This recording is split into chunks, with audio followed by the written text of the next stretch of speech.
Ah, man Hisham saurayi me yayi? Allah ya taimake ka. Amma wannan shadda taka ta dau hankali na. Haka zalika mai girma Matawalle, kai ma taka ta dau hankali na sosai. Ai na ka sayo taka? A wurin Bashir mai shadda textile da ke Kaduna. Ikon Allah. Ni ma kuma can na sayo tawa. To amma kana Kano ya aka yi kai siyayya a can? Haba, ai yanzu zamani ya canja.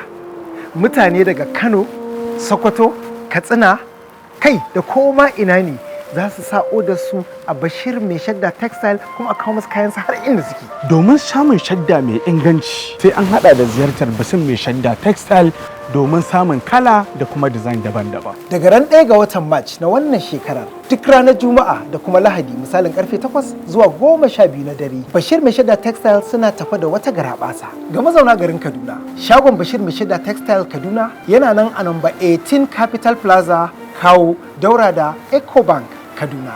Bashir mai shadda textile Kaduna.